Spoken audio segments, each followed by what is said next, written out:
अगर आपको फंडामेंटल्स देखना नहीं आता, मोमेंटम है कि नहीं स्टॉक में देखना नहीं आता, तो ये एक वेबसाइट है जहां आप फ्री में ऐसी रिसर्च आसानी से कर सकते हैं। इसके बारे में एक बात करेंगे। बहुत ही अच्छा टूल है। अगर आपने नहीं देखा है तो आपके लिए ये वीडियो बहुत ही मददगार होगा। तो इस टूल का नाम है शार्पली। ये जो वेबसाइट है sharply.in, इसको आप यूज़ कीजिए। किसी भी स्टॉक में अभी क्वालिटी है क्या, वैल्यू है क्या, मोमेंटम है क्या, ये पता करने के लिए। बहुत से लोगों को वैल्यू निकालने में प्रॉब्लम होती है, मोमेंटम है कि नहीं ये देखने में प्रॉब्लम होती है, तो उनके लिए ये वेबसाइट चीज़ें आसान कर देती है। और वो भी फ्री में, मतलब इसका पेड वर्जन लेने की ज़रूरत नहीं है। मैंने लॉगिन भी नहीं किया है अभी। बिना लॉगिन किए जो जो हो सकता है वो मैं आपको दिखा रहा हूँ। तो यहाँ पे आप किसी भी शेयर का नाम लिखेंगे, यहाँ पे सर्च करिए आप और किसी भी शेयर का नाम लिखिए, जैसे H D F C bank हम लिखते हैं, तो ये पेज आ जाएगा आपके पास। यहाँ पे ये बोल रहा है कि इसका जो क्वालिटी स्कोर है वो 87 है, मतलब बहुत अच्छा है, मतलब कंपनी बहुत हाई क्वालिटी है। आपको भी पता है HDFC bank is a very high quality stock, तो वही ये दिखा रहा है। वैल्यू मतलब इसका प्राइस महंगा है या सस्ता है, उसके हिसाब से भी ये 66 है। मतलब वैल्यू अच्छी मिल रही है अभी जो प्राइस पे मिल रहा है, ये वेबसाइट अपने एनालिसिस के हिसाब से। इसमें बहुत सारे पैरामीटर्स इन्होंने लिए हैं और उसके हिसाब से इन्होंने इसको एनालिसिस किया है कि इसकी जो वैल्यू है वो अभी सही है कि नहीं। तो वहाँ पे भी आपको 66 वैल्यू दिखा रहा है। उसमें प्राइस में मोमेंटम है क्या, मतलब प्राइस भाग रहा है क्या। जब कोई बुल रन में होता है ना, तो वो मोमेंटम ज़्यादा होता है, तो वो भी स्कोर अच्छा है, मतलब प्राइस भाग भी रहा है। तो ओवरऑल क्वालिटी, वैल्यू और मोमेंटम में स्कोर 96 है। अभी हम कुछ और स्टॉक्स देखेंगे और भी इसमें कुछ फीचर्स हैं वो देखेंगे। लेकिन आप सबसे पहले बताइए, अगर आपको मोमेंटम के लिए लेना है स्टॉक, मतलब अभी कुछ टाइम के लिए, 2 महीने, 3 महीने, 6 महीने, साल भर के लिए, तो आप मोमेंटम स्कोर अच्छा है स्टॉक का, वो देख के ले सकते हैं। अगर आपको किसी को लॉन्ग टर्म देखना है तो वो ये देख सकता है कि स्टॉक में क्वालिटी भी है और उसका सही वैल्यू भी है क्या। वैल्यू स्कोर अगर 0 के पास है या 25 से कम है, मतलब आप समझिए वो स्टॉक महँगा मिल रहा है। सिंपल सी बात है। तो यहाँ पे हम जैसे कि अभी बीएससी लिखते हैं, बॉम्बे स्टॉक एक्सचेंज। अब बीएससी लिमिटेड में आप देखेंगे कि इसका क्वालिटी स्कोर बहुत अच्छा है लेकिन वैल्यू स्कोर कम है, मतलब स्टॉक अभी महंगा मिल रहा है। मोमेंटम भी है क्यूवीएम पे, तो अगर कोई लॉन्ग टर्म इन्वेस्टिंग कर रहा है तो उसके लिए ये वैल्यू क्या दिखा रहा है, स्कोर, कि अभी महंगा मिल रहा है स्टॉक। जैसे जैसे प्राइस यहाँ रुकेगा, कंसोलिडेट होगा, अर्निंग बढ़ेगी या तो प्राइस करेक्ट होगा, तो ये वैल्यू स्कोर बढ़ता जाएगा और फाइनली लेने के लायक आएगा। तो यहाँ पे आप कोई भी स्टॉक, जैसे हम एसबीआई लिख देते हैं, एसबीआई लिखे, आपको एक नज़र में जो आपने एनालिसिस किया था उसको स्ट्रॉन्ग करेगा ये, क्योंकि आपको ये बैकअप की तरह यूज़ करना है। आपने चार्ट देखा, आप मोमेंटम में लेने वाले हैं, आप देखिए कि प्राइस में मोमेंटम है कि नहीं। मोमेंटम स्कोर बहुत ज़्यादा है, मतलब आप उसको शॉर्ट टर्म के लिए ले सकते हैं। लॉन्ग टर्म के लिए आप देखिए कि क्वालिटी है क्या, वैल्यू है क्या स्टॉक में। जैसे अभी हम कोई देखें, नाटको फार्मा। अब अगर नाटको फार्मा में देखें तो वो कंपनी का क्वालिटी और वैल्यू ज़बरदस्त है, मतलब क्वालिटी भी बहुत ज़्यादा, और जिस प्राइस पे मिल रहा है वहाँ पे ये वेबसाइट बोल रही है कि वैल्यू भी है। लेकिन उसका प्राइस मोमेंटम स्कोर कम है, मतलब प्राइस में अभी मोमेंटम नहीं है, भाग नहीं रहा है स्टॉक, रुका हुआ है। तो अगर आपको लॉन्ग टर्म के लिए लेना है तो ही आप सोच सकते हैं। अब यहीं पे एक और चीज़ है, बहुत ध्यान से देखिएगा। एनालिसिस में आ जाइए, एनालिसिस के अंदर हिस्टोरिकल परफॉर्मेंस में जाइए। पहले मैं कहाँ गया, एनालिसिस के अंदर, और उसके बाद मैं गया हिस्टोरिकल परफॉर्मेंस के अंदर। यहाँ पे आपको पता चलेगा कि स्टॉक स्ट्रॉन्ग है या वीक है। कैसे पता चलेगा? जैसे ही मैंने हिस्टोरिकल परफॉर्मेंस क्लिक किया, निफ्टी और निफ्टी फार्मा का चार्ट ओपन हो गया स्टॉक के साथ। यहाँ पे जो ब्लू कलर की लाइन है वो नाटको फार्मा का लाइन है। जो ये जो ब्लैक कलर की लाइन है ये निफ्टी की लाइन है, और जो निफ्टी फार्मा की लाइन है वो ये ग्रीन लाइन है। ये आपको दिख रहा है ग्रीन लाइन। ये ग्रीन लाइन आपको दिखा रहा है कि निफ्टी फार्मा कैसे परफॉर्म कर रहा है। ब्लैक लाइन जो है वो निफ्टी कैसे परफॉर्म कर रहा है, और जो ब्लू लाइन है वो दिखा रहा है कि स्टॉक कैसे परफॉर्म कर रहा है। मतलब स्टॉक को आपके सेक्टर के साथ और ओवरऑल इंडेक्स के साथ ये खुद से कंपेयर करके बता रहा है कि आपका स्टॉक अभी निफ्टी से भी नीचे चल रहा है और आपके सेक्टर से भी आउट परफॉर्म नहीं कर पा रहा है, मतलब दोनों से नीचे है। जब कोई स्टॉक अपने सेक्टर को और निफ्टी से ऊपर उसका चार्ट हो यहाँ, तो आप समझेंगे कि वो सेक्टर को भी आउट परफॉर्म कर रहा है, स्टॉक को भी। अब ये तो 5 साल का डेटा है, अब हमको एक पर्टिकुलर डेट से पता करना है। वो डेट आप चूज कीजिए, 27 सितंबर 2024। क्यों? क्योंकि उसी दिन से निफ्टी में एक फॉल आया था। यहाँ से आप चले जाइए निफ्टी के चार्ट पे, और यहाँ से आप सारे इंडिकेटर्स को हटा लीजिए वन बाय वन, और इसमें आप देखिए कि निफ्टी कहाँ से गिरा था। तो आपको दिखेगा निफ्टी यहाँ से गिरा है 27 सितंबर 2024 से।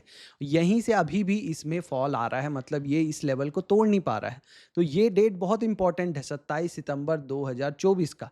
तो हम यहाँ पे जो एनालिसिस करेंगे इसमें ये जो डेट है इसको चेंज करके हम क्या कर लेते हैं 27 सितंबर 2024। यहाँ पे गए 27 सितंबर 2024। अब आपको देखना है कि 27 सितंबर के परफॉर्मेंस के हिसाब से क्या ये स्टॉक निफ्टी को आउट परफॉर्म कर रहा है क्या। अब आप देखिए निफ्टी भी ऊपर है, सेक्टर का चार्ट भी ऊपर है, स्टॉक नीचे है। जिस दिन से निफ्टी गिरा है उस दिन से ये स्टॉक -41% गिरा है, जबकि निफ्टी सिर्फ -1.85% गिरा है और सेक्टर -6% गिरा है। आपको दो चीज़ें पता चल रही हैं यहाँ, ध्यान से देखिए कि निफ्टी अपने हाई से -1.85% गिरा है, सेक्टर -6% गिरा है, मतलब फार्मा सेक्टर अभी स्ट्रांग नहीं है। और फार्मा सेक्टर के अंदर नाटको फार्मा बिल्कुल भी स्ट्रांग नहीं है क्योंकि वो ज़्यादा गिरा है। ठीक है, अब इसी को मैं कुछ और करता हूँ। अब हम खोल लेते हैं फेडरल बैंक। सपोज हमने खोला फेडरल बैंक, और फेडरल बैंक में हम देख रहे हैं चारों डेटा पॉजिटिव हैं। यहाँ पे हम गए एनालिसिस में और हिस्टोरिकल परफॉर्मेंस में गए, और ये जो डेट है इसको हम चेंज करके कर लिए 2024 27 सितंबर। एक एनालिसिस का तरीका है ये, आप इसको सीखिए। तो यहाँ पे आप देखिए कि फेडरल बैंक का जो जो लाइन है वो हमेशा से 27 सितंबर से ही अपने सेक्टर के भी ऊपर है और निफ्टी से भी ऊपर है। और एक और बात गौर कीजिए कि निफ्टी जो बैंक का जो लाइन है, ये जो ग्रीन लाइन है, वो ब्लैक लाइन के ऊपर है। मतलब निफ्टी को आउट परफॉर्म कर रहा है प्राइवेट बैंक सेक्टर। कब से? यहाँ से जब से वो उसको क्रॉस किया, निफ्टी को जब ये क्रॉस कर दिया, आप इसको बहुत ध्यान से समझिए, आपकी ज़िंदगी भर काम आएगा ये। यहाँ पे आप देखिए इस पॉइंट पे, जब ये निफ्टी और इसके बीच में गैप क्रिएट होने लग गया, निफ्टी की लाइन यहाँ है और जो आपकी बैंकिंग सेक्टर की लाइन है वो इससे दूर जाने लग गई, ये वाली लाइन जिसमें मैंने एरो बनाए हैं। तो ये आपको क्या दिखा रही है? प्राइवेट बैंक निफ्टी को आउट परफॉर्म करने लग गया है। मतलब निफ्टी के अंदर अभी कौन सा सेक्टर चलने लग गया? Private bank. प्राइवेट बैंक के अंदर आपका कौन सा स्टॉक स्ट्रांग है? तो ये स्टॉक तो जरूर स्ट्रांग है, फेडरल बैंक, क्योंकि यहाँ से आप देखेंगे इसका गैप बढ़ता जा रहा है, मतलब ये अपने सेक्टर को भी आउट परफॉर्म कर रहा है। तो ऐसे निकालते हैं कोई स्ट्रांग सेक्टर। अब आप यहाँ पे किसी भी सेक्टर, किसी भी स्टॉक का नाम लिख दीजिए जो भी आपको पसंद है, वहाँ पे आप उस स्टॉक में तुरंत आपको पता चल जाएगा कि ये जो स्टॉक है, जैसे हम लिखते हैं सीएट टायर, सीएट टायर। अब आपको पता करना है कि जो टायर इंडस्ट्रीज़ है सीएट लिमिटेड, वो स्ट्रांग है कि नहीं निफ्टी से, और सीएट कंपनी टायर सेक्टर में स्ट्रांग है कि नहीं। तो आप एनालिसिस में जाइए, हिस्टोरिकल परफॉर्मेंस में जाइए। यहाँ जितना भी मैं कर रहा हूँ अभी तक फ्री है, लॉगिन मैंने किया नहीं है अभी। यहाँ पे हम इसका डेट हम चेंज करेंगे 27 सितंबर 2024, ये हो गया।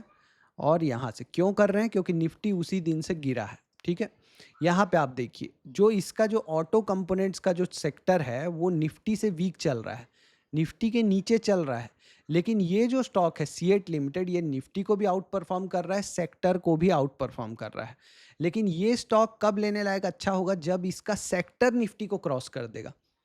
क्योंकि जहाँ सेक्टर आपको पीछे से पुश करता है, टेल विंड होती है, वहाँ पे स्टॉक्स के बढ़ने के ज़्यादा चांसेस होते हैं।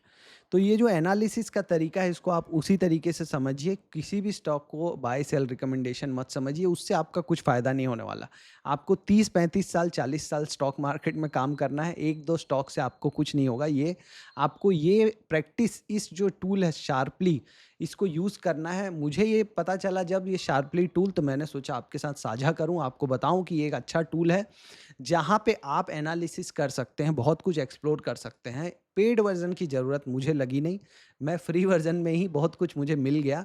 मैं ले सकता हूँ पेड वर्जन, लेकिन बहुत लोग हैं जो नहीं लेना चाहते, या लेने की ज़रूरत भी नहीं है जब इतना डेटा आपको फ्री में मिल रहा है। तो अब ये देख के ये लोग अगर पेड कर दें तो बात अलग है, नहीं करेंगे। बहुत सारा इनके पास अल्फा लैब, इनका जो मेन जो इंडिकेटर है वो पेड है, उसकी ज़रूरत हमें नहीं है। हम अल्फा ऐसे ही निकाल लेंगे। जो अल्फा निकालने का तरीका मैंने बताया कि सेक्टर से और निफ्टी से जो अल्फा रिटर्न है ना, वो आप एनालिसिस में जाके निकाल सकते हो। एक और चीज़ जो यहाँ कर सकते हो, जैसे आप देखिए यहाँ CEAT, MRF, Balkrishna, Apollo tyre, JK tyre, ये सब क्या आ गया? टायर इंडस्ट्रीज़ का नाम आ गया। जितने भी टायर कंपनीज़ हैं। तो बहुत लोगों को तो ये ही नहीं पता होता कि टायर और रबर में कितने सारी कंपनी है, तो यहाँ से आप देख सकते हो। लेकिन उसके अलावा जैसे मैंने ये क्लिक किया सीएट को, एमआरएफ को, बालकृष्णा को, और ये मैं कंपेयर कर लेता हूँ। तो ये मेरे से कंपैरिज़न दे दिया कि तीनों में किसकी वैल्यू अच्छी है, किसका प्राइस मोमेंटम अच्छा है, किसका क्वालिटी स्कोर अच्छा है, ठीक है? और वो 1 साल में कितना रिटर्न दिया है और 3 साल में उसके प्राइस में कितना रिटर्न आया है। तो यहाँ से एक सिंपल कंपैरिज़न मैं कर सकता हूँ, तुरंत ही, कभी भी, बहुत ही सिंपली। तो आप इस टूल को यूज़ करना स्टार्ट कीजिए, मुझे बताइएगा कैसा लगा आपको ये नया टूल, और आप इसमें और क्या निकाल पाए, आप इसमें से कौन से स्ट्रॉन्ग स्टॉक निकाल पाए, वो आप कमेंट करके बताइएगा। दूसरों के भी काम आएगा। कौन सा सेक्टर है जो अभी स्ट्रॉन्ग चल रहा है, वो आप निकालिए यहाँ से, और मुझे बताइएगा कि आपने क्या मेहनत की, इसमें से कौन से सेक्टर निकाले, आप स्टॉक एनालिसिस कैसे किया आपने।